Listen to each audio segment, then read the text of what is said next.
Bienvenidos todos a Audio Lectura Cristiana. En esta ocasión leeremos La obra marchitadora del Espíritu, escrita por Charles Spurgeon. Un mensaje que no suaviza la verdad, sino que nos conduce directamente a la raíz misma de la vida espiritual.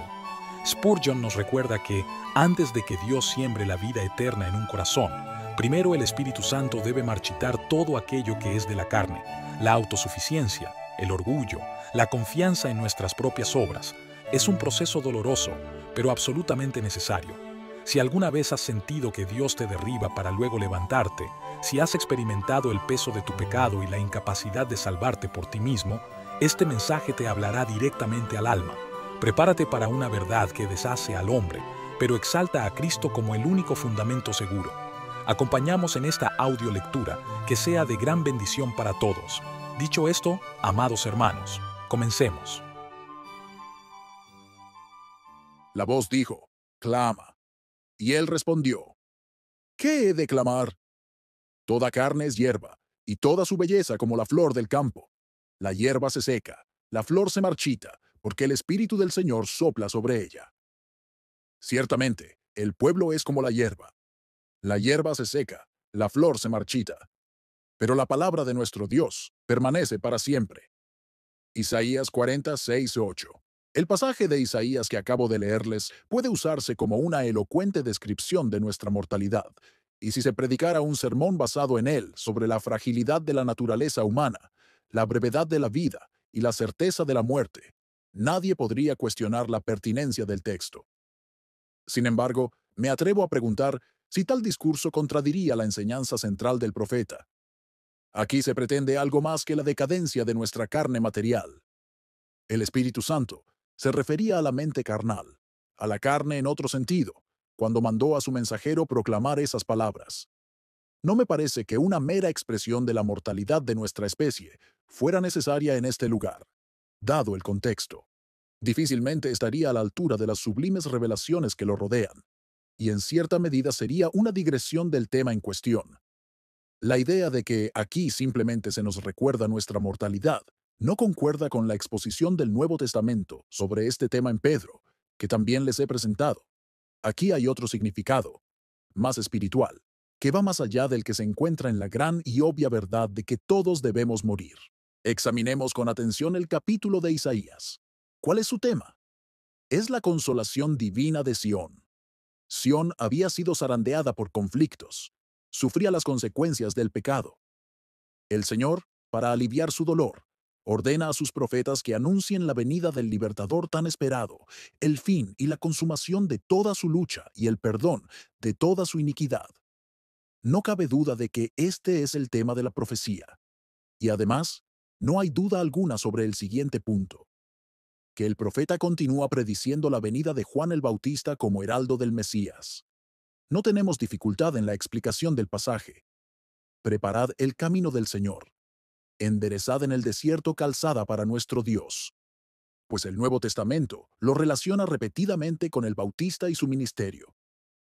El propósito de la venida del Bautista y la misión del Mesías, a quien él anunciaba, era la manifestación de la gloria divina. Observen el 5º versículo.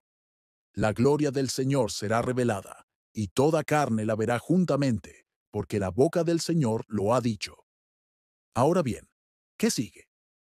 ¿Era necesario mencionar la mortalidad del hombre en este contexto? Creemos que no. Pero los versículos siguientes son mucho más pertinentes si comprendemos su significado más profundo. ¿Acaso no significan esto?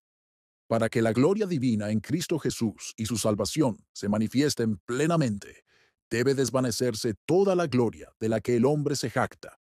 La carne debe ser vista en su verdadera naturaleza, corrupta y moribunda, y solo la gracia de Dios debe ser exaltada. Esto se vería primero bajo el ministerio de Juan el Bautista, y debería ser la obra preparatoria del Espíritu Santo en los corazones de los hombres, en todo tiempo, para que la gloria del Señor sea revelada y el orgullo humano sea para siempre vencido. El Espíritu Santo sopla sobre la carne, y lo que parecía vigoroso se debilita. Lo que era hermoso a la vista se marchita. Así se revela la verdadera naturaleza de la carne, su engaño queda al descubierto, su poder es destruido, y se abre espacio para la dispensación de la palabra eterna y para el gobierno del gran pastor, cuyas palabras son espíritu y vida. El Espíritu Santo obra una marchitez que prepara el terreno para la siembra y la implantación mediante las cuales se realiza la salvación. La sequía antes de la siembra se cumplió maravillosamente en la predicación de Juan el Bautista. Ejerció su ministerio en el desierto, pues un desierto espiritual lo rodeaba. Era la voz que clamaba en el desierto. Su labor no era plantar, sino cegar. La religión carnal de los judíos estaba entonces en su apogeo. El fariseísmo se pavoneaba por las calles con toda su pompa. Los hombres se conformaban con las ceremonias externas y la religión espiritual se encontraba en su punto más bajo. Aquí y allá se podía encontrar a algún Simeón o Ana, pero la mayoría de la gente desconocía la religión espiritual y decía en su interior: tenemos a Abraham por padre. Y con eso basta. ¿Qué revuelo causó cuando llamó a los fariseos arrogantes una generación de víboras? ¿Cómo sacudió a la nación con la declaración: ahora también el hacha está puesta a la raíz de los árboles? Severo como Elías, su misión era allanar las montañas y humillar toda imaginación desmedida. Aquella palabra, arrepentíos, fue como un viento abrasador para la verdor de la hipocresía, un soplo mortal para la confianza del ceremonialismo. Su comida y su vestimenta exigían ayuno y luto. El símbolo externo de su ministerio proclamaba la muerte en medio de la cual predicaba, al sepultar en las aguas del Jordán a quienes acudían a él. Os es necesario morir y ser sepultados, así como el que ha de venir salvará mediante la muerte y la sepultura. Este era el significado del emblema que mostraba a la multitud.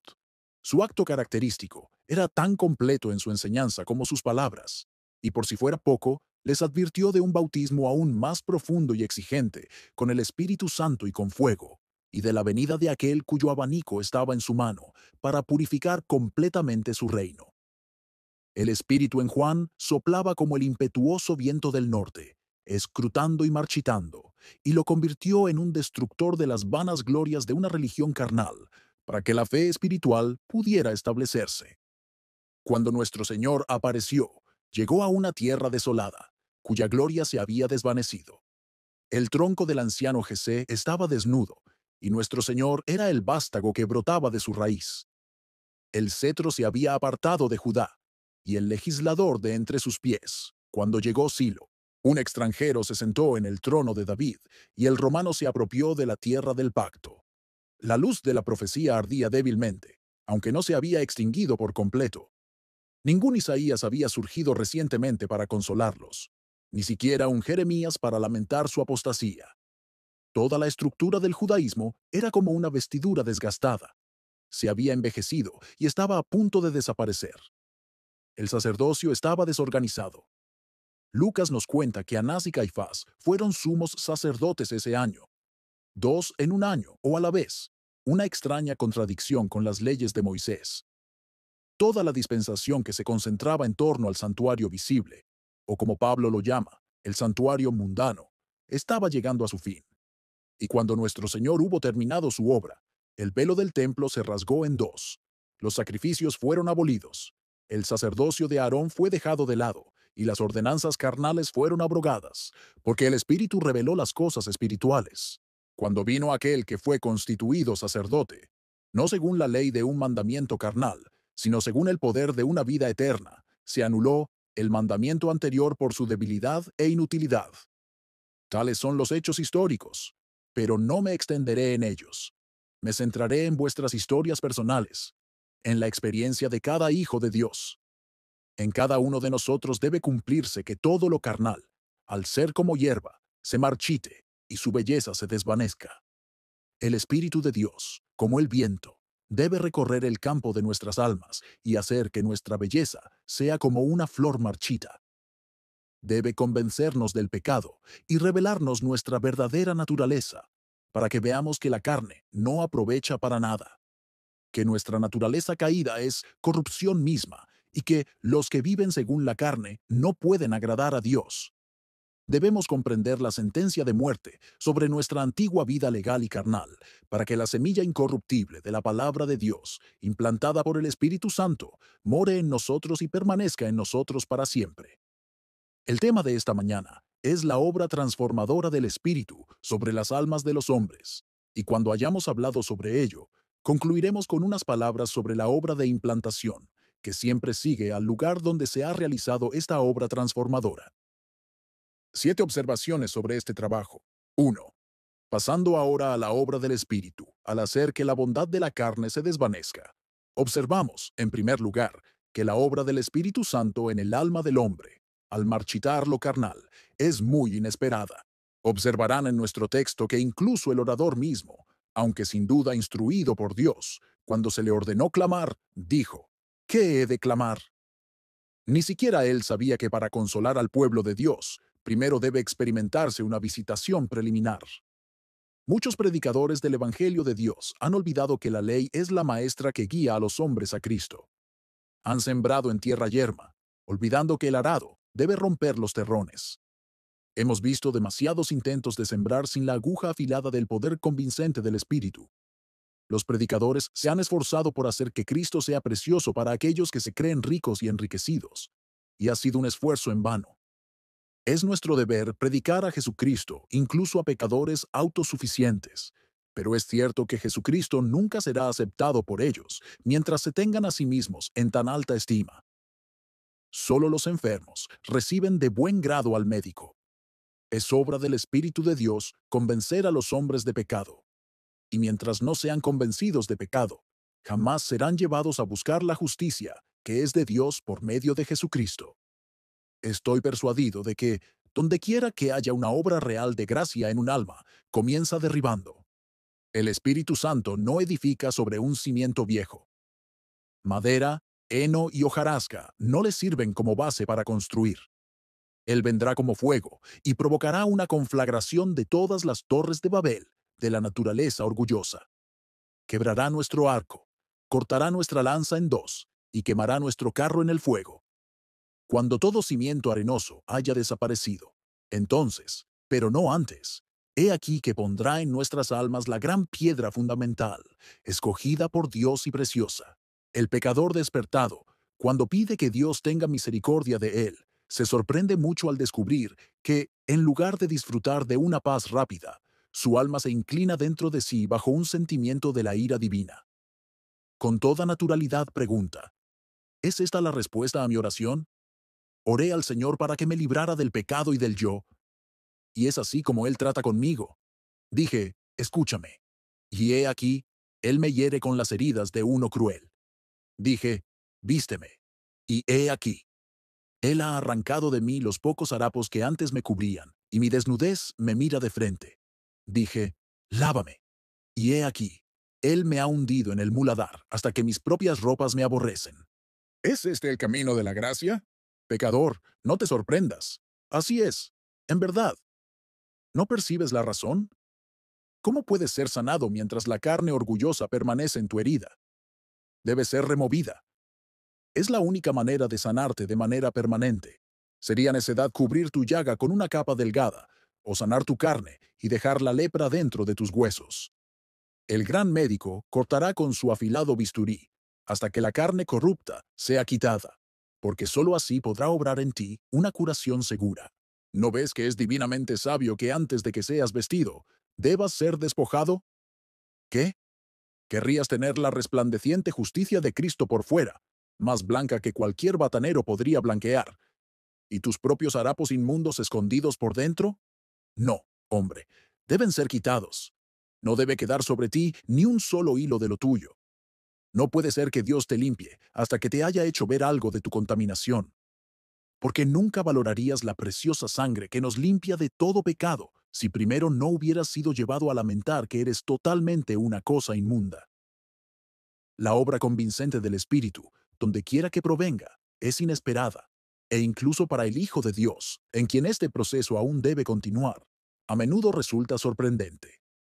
Volvemos a reconstruir aquello que el Espíritu de Dios había destruido. Habiendo comenzado en el Espíritu, actuamos como si fuéramos a ser perfeccionados en la carne, y luego, cuando nuestra errónea reconstrucción debe ser arrasada con la tierra, nos asombramos casi tanto como cuando por primera vez se nos cayeron las escamas de los ojos.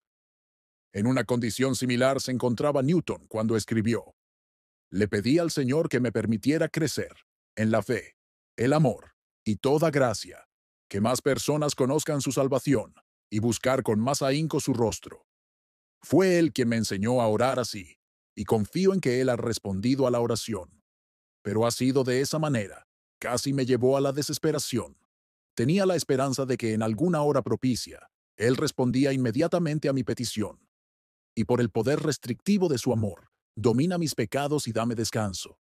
En vez de eso, me hizo sentir los males ocultos de mi corazón, y que los poderes airados del infierno asalta mi alma en cada una de sus partes.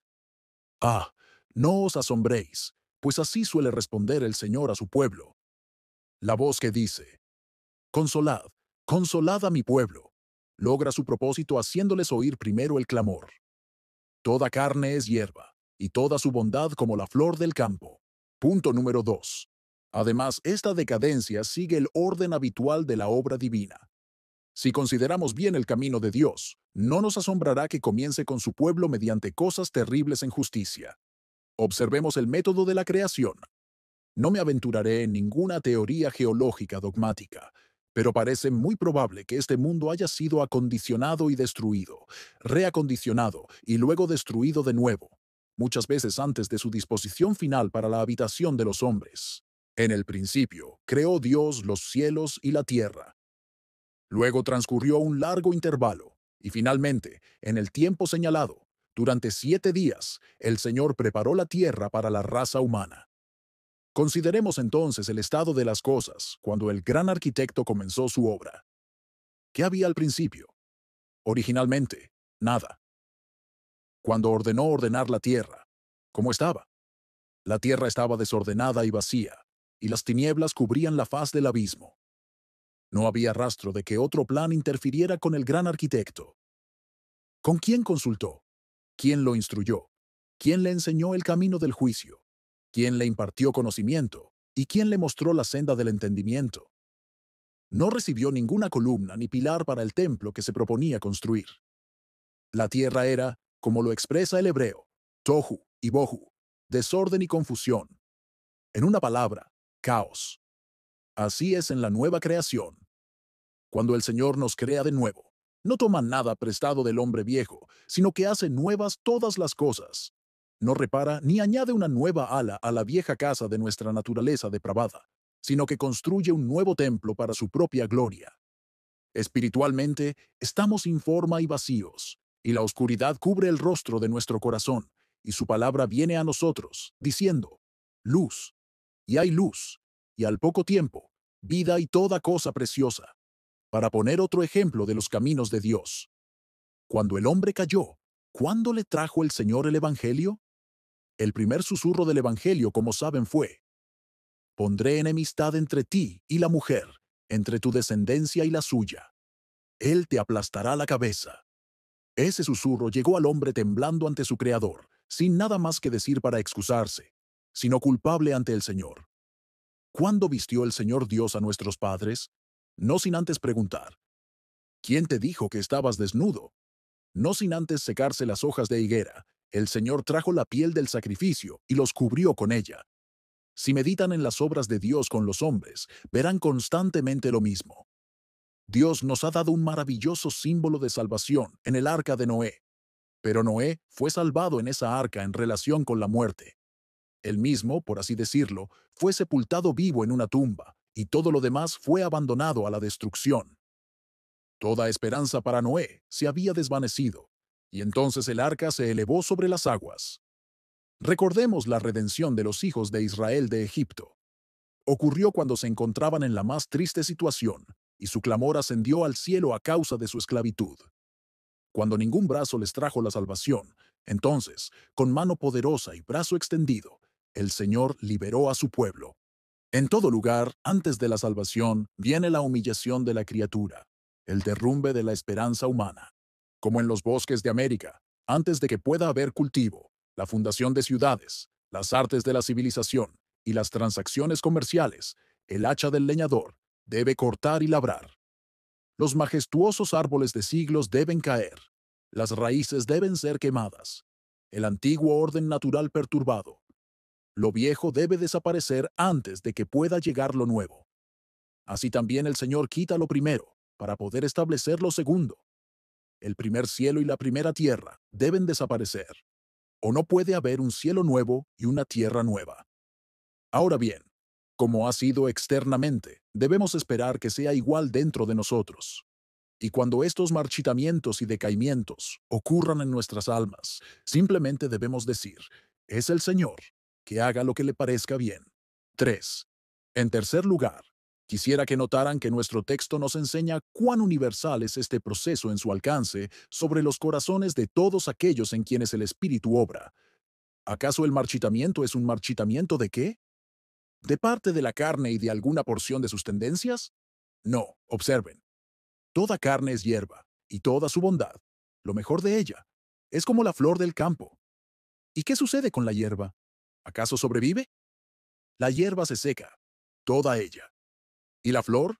¿Acaso no perdura? Tan hermosa, ¿acaso no posee inmortalidad? No, se marchita, desaparece por completo.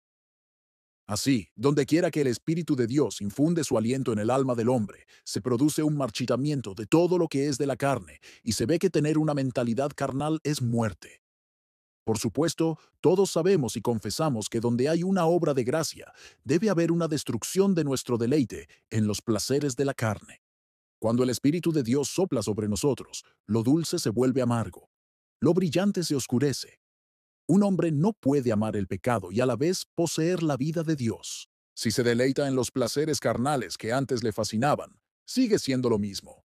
Se centra en las cosas de la carne y por lo tanto sigue los deseos de la carne y morirá.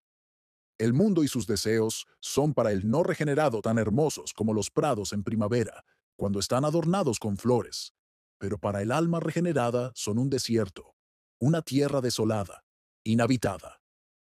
De esas mismas cosas que antes nos deleitaban decimos, vanidad de vanidades, todo es vanidad. Clamamos por ser liberados de los placeres venenosos de la tierra. Los aborrecemos y nos asombramos de haber podido disfrutarlos con tanta pasión. Amados oyentes, ¿saben lo que significa esta marchitez? ¿Han visto cómo los deseos de la carne, sus pompas y sus placeres, se desvanecen ante sus ojos? Así debe ser, o el Espíritu de Dios no ha visitado tu alma. Pero fíjate, donde quiera que viene el Espíritu de Dios, destruye la bondad y la flor de la carne. Es decir, nuestra justicia se marchita junto con nuestra pecaminosidad. Antes de que venga el Espíritu, nos creemos intachables. Decimos, he guardado todos estos mandamientos desde mi juventud, y con altivez preguntamos, ¿qué me falta aún? ¿Acaso no hemos sido morales? Es más, ¿ni siquiera religiosos? Confesamos que podemos haber cometido faltas, pero las consideramos insignificantes, y nos atrevemos, en nuestro perverso orgullo, a imaginar que, después de todo, no somos tan viles como la palabra de Dios nos hace creer. Ay, querido oyente, cuando el Espíritu de Dios sople sobre la belleza de tu carne, ésta se desvanecerá como una hoja y tendrás una idea completamente distinta de ti mismo. Entonces, no encontrarás palabras demasiado severas para describir tu carácter pasado. Al escudriñar tus motivos e investigar lo que te impulsó a actuar así, verás tanta maldad que clamarás con el publicano. Dios, ten misericordia de mí, pecador. Donde el Espíritu Santo ha marchitado en nosotros nuestra justicia propia, no ha completado ni la mitad de su obra. Aún queda mucho por destruir, y entre lo demás debe desaparecer nuestra tan jactanciosa fuerza de voluntad. La mayoría cree que puede volverse a Dios cuando se lo propone. Soy un hombre de tanta fuerza de voluntad, dice uno, que si me propusiera ser religioso, no tendría dificultad. Ah, dice otro de espíritu voluble, creo que algún día podré corregir los errores del pasado y comenzar una nueva vida. Ah, queridos oyentes, las resoluciones de la carne son hermosas flores, pero todas se marchitan. Cuando el Espíritu de Dios nos visita, descubrimos que, aun teniendo la voluntad, no sabemos cómo realizar lo que deseamos. Es más, descubrimos que nuestra voluntad se opone a todo lo bueno y que naturalmente no vendremos a Cristo para tener vida. Qué pobres y frágiles son las resoluciones vistas a la luz del Espíritu de Dios. Aún así, el hombre dirá, creo que, Después de todo, poseo una conciencia iluminada y una inteligencia que me guiará correctamente. Usaré la luz de la naturaleza, y no dudo que, si me desvío un poco, encontraré el camino de regreso. ¡Ay, hombre! Tu sabiduría, que es la flor misma de tu naturaleza, ¿qué es sino necedad, aunque lo ignores? Sin conversión ni renovación, a los ojos de Dios, no eres más sabio que el pollino del asno salvaje. Ojalá te humillaras como un niño pequeño a los pies de Jesús y suplicaras: enséñame. Cuando el viento abrasador del Espíritu se mueve sobre la mente carnal, revela la muerte de la carne en todos los sentidos, especialmente en lo que respecta al poder para hacer el bien. Entonces aprendemos las palabras de nuestro Señor: sin mí no podéis hacer nada. Cuando buscaba al Señor, no solo creía que no podía orar sin ayuda divina, sino que lo sentía en lo más profundo de mi ser. Anhelaba anhelar más a Cristo, pero, ay, ni siquiera podía sentir que lo necesitaba como debía. Mi corazón era entonces duro como el diamante, tan muerto como los que se pudren en sus tumbas. ¿Cuánto habría dado a veces por una lágrima? Quería arrepentirme, pero no podía.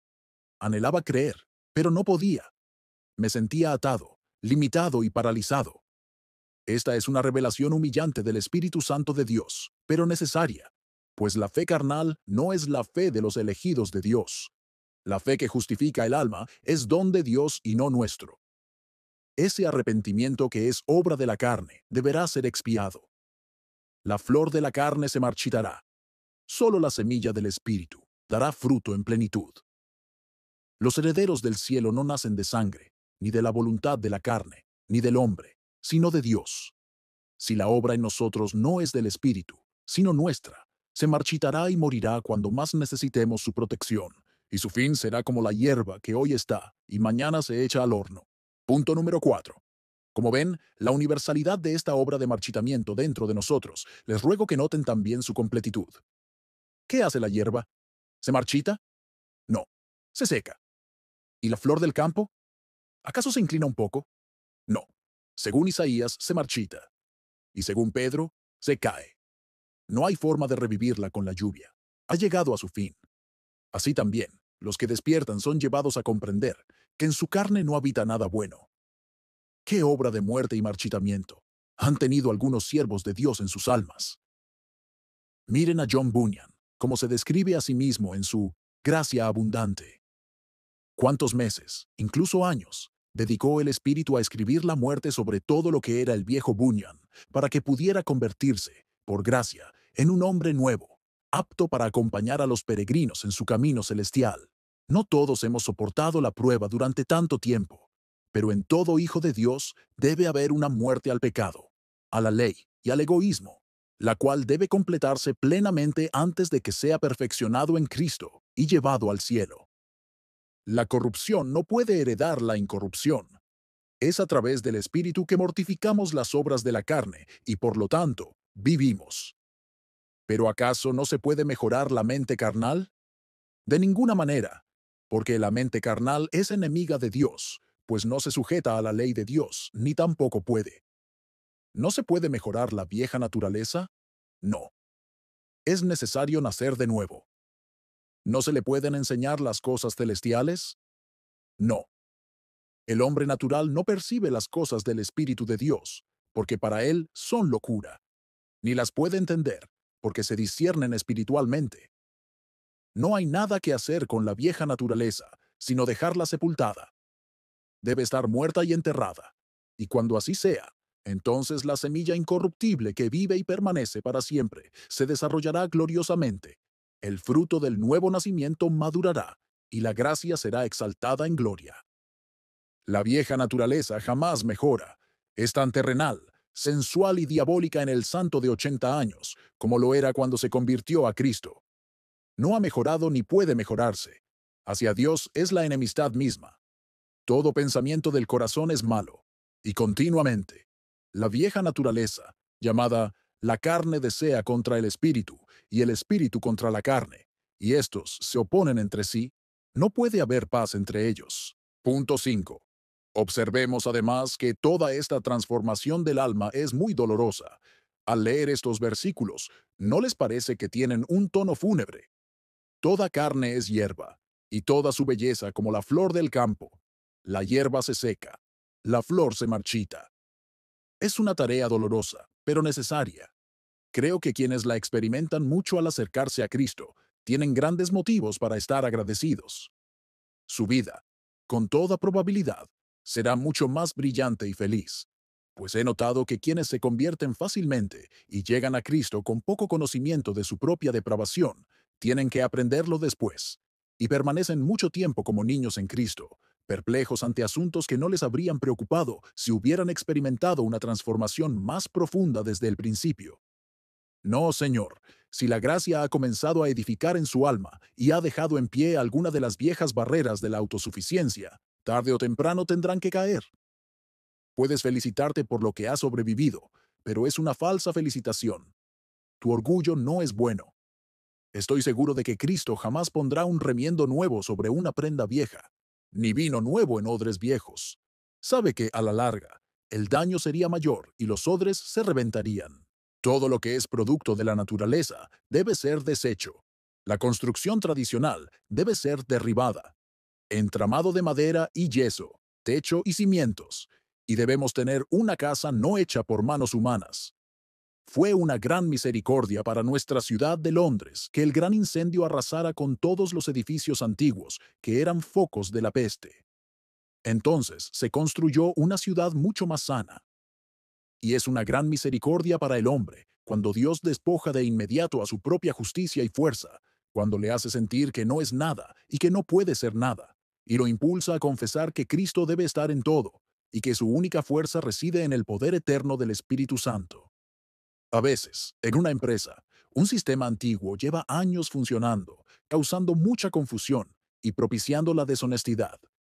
Llegas como nuevo gerente y adoptas un plan completamente nuevo.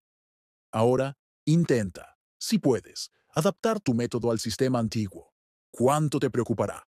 Año tras año te dices, no puedo hacerlo funcionar.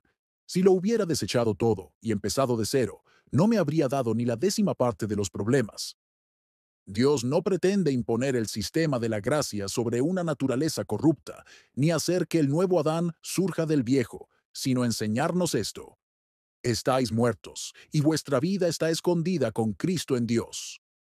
La salvación no proviene de la carne, sino solo del Señor. Lo que nace de la carne, en el mejor de los casos, es solo carne. Y solo lo que nace del Espíritu es Espíritu. Debe ser obra del Espíritu por completo, o Dios no la aceptará. Punto 6. Observad, hermanos, que aunque esto es doloroso, es inevitable. Ya he insistido en esto y os he mostrado cuán necesario es que todo lo viejo sea eliminado. Pero permítanme añadir que es inevitable que lo viejo desaparezca, porque es corruptible en sí mismo. ¿Por qué se marchita la hierba? Porque es algo que se marchita. Su raíz está siempre en su tumba y ha de morir. ¿Cómo podría brotar de la tierra y ser inmortal? No es amaranto, no florece en el paraíso, crece en un suelo sobre el que ha caído la maldición. Todo lo que se supone bueno y que brota de uno mismo es, como uno mismo, mortal, y ha de morir. Las semillas de la corrupción están en todos los frutos del árbol de la humanidad. Por muy hermosos que parezcan, como los racimos del Edén, han de pudrirse. Además, hermano mío, jamás sería aceptable que nuestra salvación tuviera algo de la carne y algo del espíritu, pues de ser así, habría una división del honor. Hasta aquí, las alabanzas a Dios. Más allá de esto, mis propias alabanzas.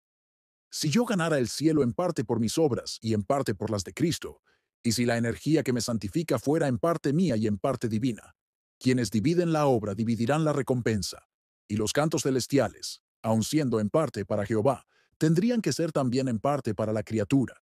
Pero no será así. Abajo, carne orgullosa.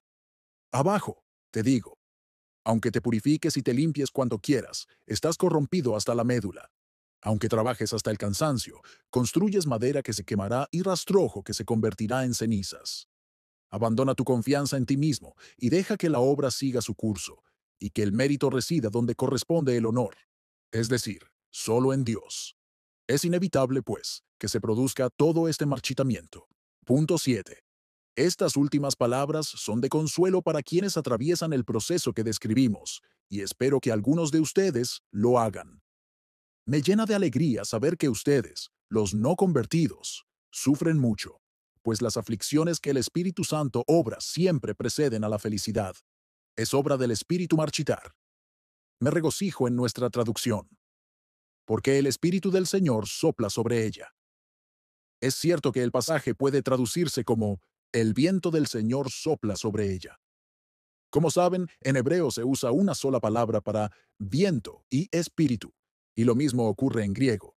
Pero conservemos aquí la traducción antigua, pues creo que refleja el verdadero significado del texto. Es el Espíritu de Dios quien marchita la carne. No fue el diablo quien acabó con mi justicia propia. Si lo hubiera sido, tendría miedo. Ni fui yo mismo quien se humilló con una autodegradación voluntaria e innecesaria, sino el Espíritu de Dios. Mejor ser quebrantado por el Espíritu de Dios que ser sanado por la carne.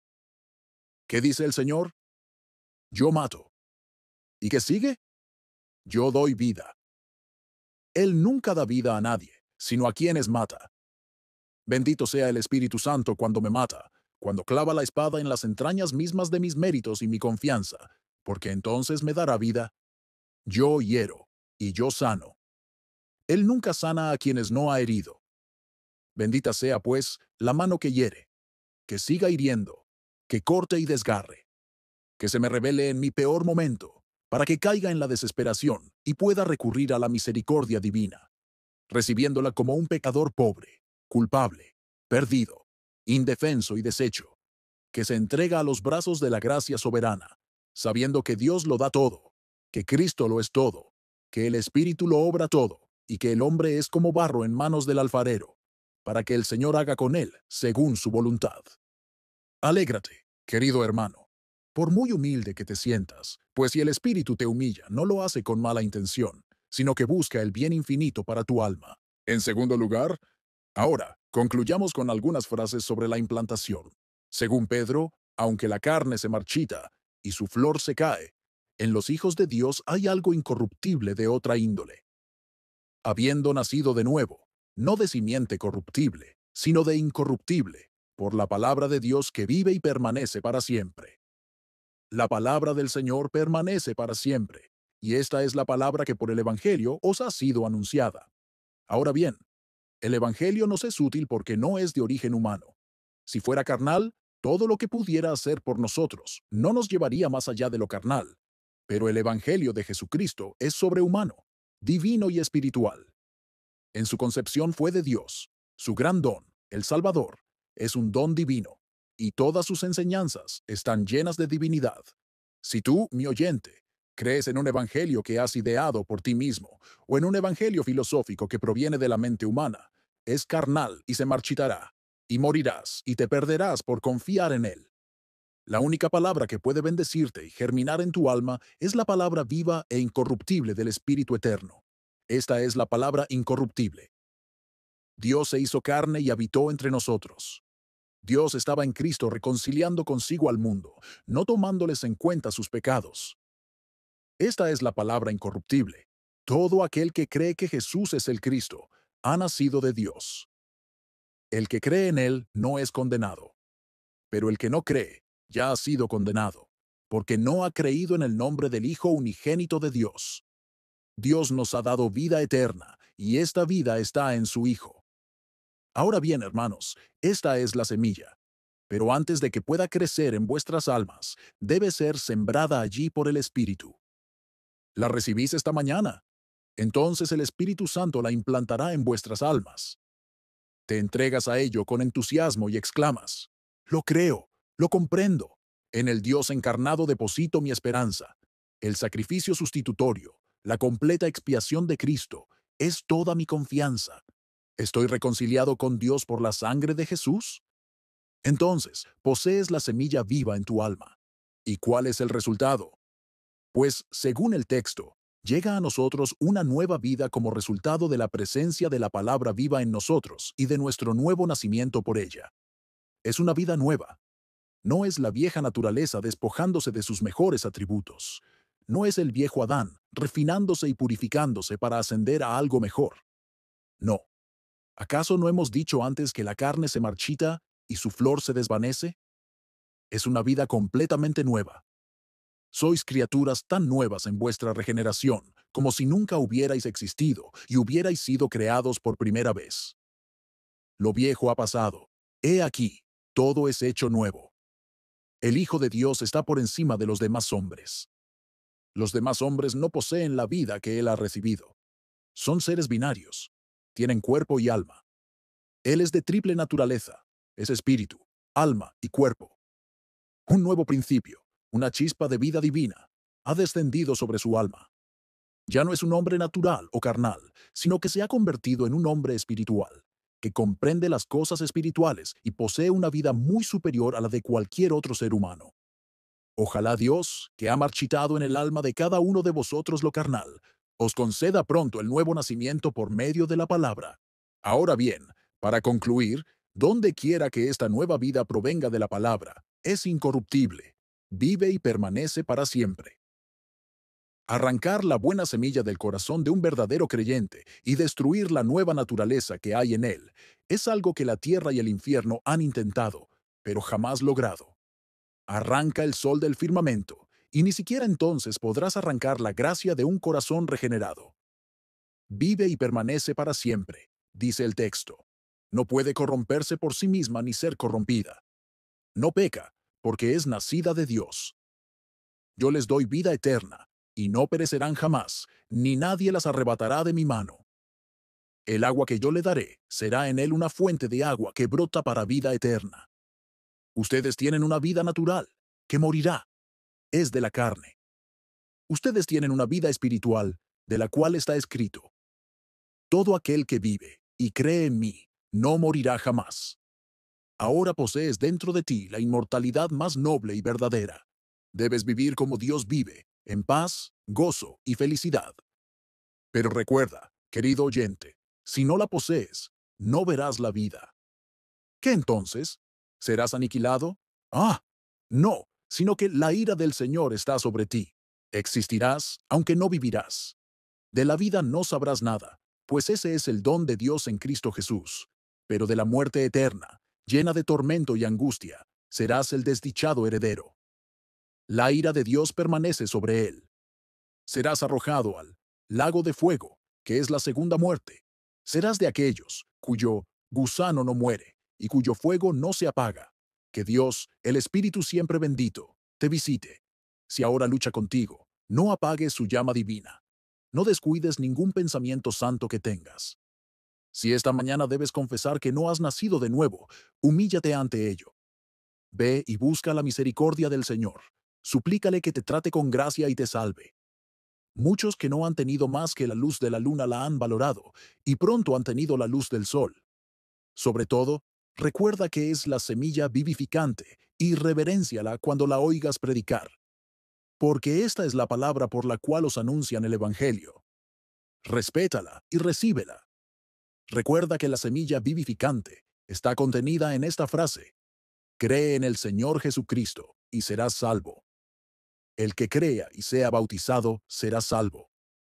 Pero el que no crea será condenado. Que el Señor te bendiga, por amor a Jesús. Amén.